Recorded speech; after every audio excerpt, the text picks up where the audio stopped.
Tingnan nyo to mga lodi, napakagaling ng pantanggal ng kalawang na yan sa mga damit to. Ipinapatak lang tapos maya-maya, nawawala na yung mga kalawang, naglalaho na. Hala, ang galing. So, titingnan natin kung legit yan. Susubukan din natin, okay? Let's go! So, yun nga mga lodi, ito na nga yung nakita natin na pinapatak sa mga damit na may mga mancha o kalawang at natatanggal nga nito, ano. So, eto, buksan na natin. Yan mga lodi, at eto na nga ang pangalan niya, Fabric Rust Remover, ano. Ayun na siya, tapos may kasama siyang ganito para madali mo siyang mailagay at hindi siya aksaya. Ayan. Siyempre, bubutasin muna natin itong merong pantakip na ito at saka natin ilagay ito. Ano? Yan. Tapos nabubuksan din yata ito. Yan. Tapos meron ako ditong puting damit na merong mga kalawang. Ayan mga lodi. Yan. May mga kalawang yan ha. Ayan. Ito, tapos ito, yan, tatlo sila. So, lagyan na natin, natitingnan nga natin kung matatanggal nga ang kalawang dito. Ito kasi hindi na natatanggal, ang tagal na. Ayan o. So, try na natin. Ito, try na natin, ano. Lah, butas yata yung short ko. Butas pa na yung shirt ko. So, ganito na lang. Pabuka-buka ka kung butas pa na yung shirt ko. Baga hindi naman makukuha at hindi makita. Okay, so ito, itry na natin mga lodi. Lagyan muna natin itong mga may kalawang na ito. So, ito na, the moment of truth. Mamaya pa yung the moment of truth. So, lagyan na natin. Yan. Aba, para siyang jelly. Gel, ano? Oh, malagkit siya. So, ilagay na natin doon sa mga may kalawang. Yan. Tapos ito, ayan, kita nyo ha mga lodi, may kalawang yan. Tapos ito, hindi pa na siya kakalat kasi doon lang talaga sa may mga mancha. Kasi nga, para siyang gel. Yan. Ito na siya mga lodi, nalagyan ko na. So, pakita ko ulit sa inyo. Yan, nalagyan ko na ha.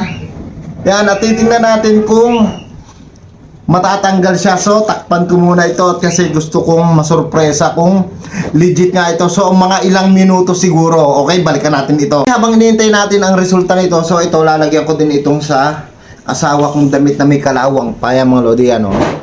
Yan, may kalawang siya, ano. Yan, lagyan din natin. Yan, tapos ibababad din natin. Yan, kitang-kita nyo ha mga lodi. Ito, mas dark itong isang to. Yan, hintayin na lang natin ang resulta. Diba nilagyan ko to kanina, ano? At ilang segundo pa nga lamang nawala na ito ang nilagyan ko. Tapos meron siyang katabi. Ala, nawala na yung kalawang. Ang galing. So ito, tingnan na natin. Ito, the moment of truth. Ano, mas iba ang tela nito kaysa dito ha. So ito, the moment of truth. Tingnan natin in 3, 2, 1. Ala, ang galing. Ayan na siya mga lodi, oh. Oh, merong natira, kaunting-kaunti na lang, pero mamaya siguro mawawala na yan. Ayan, oh. Lumabo na siya. Ala, itong gustong-gusto ng mga nanay kasi nga maiingat sila sa mga damit. Ala, ang galing. Ito, subukan pa natin ang isa at hindi natin ikakat yan mga lodi para makita ninyo kung gaano kabilis lang itong makatanggal ng kalawang. Yan o, may kalawang yan ha mga lodi. Yan, matagal na rin yung kalawang na yan. Napakatagal na at tingnan ninyo ha. Ayan o. Ala, lumalabo na agad sa mga lodi. Saglit na saglit lang. Oh, wow! Ang galing! Oh, hindi yan matanggal talaga sa chlorine pero dito tanggal siya. Kaya na nga mga lodi, para sa akin okay na okay itong Fabric Rust Remover na to kasi nga tatlong damit yung ating pinagtryan. So ito yung ating una yung mga lodi, oh.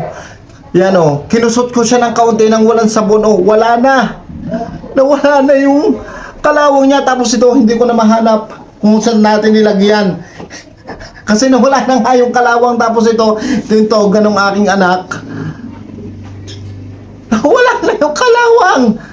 Ang galing. So sa mga interesado, ang link nito ilalagay ko sa comment section.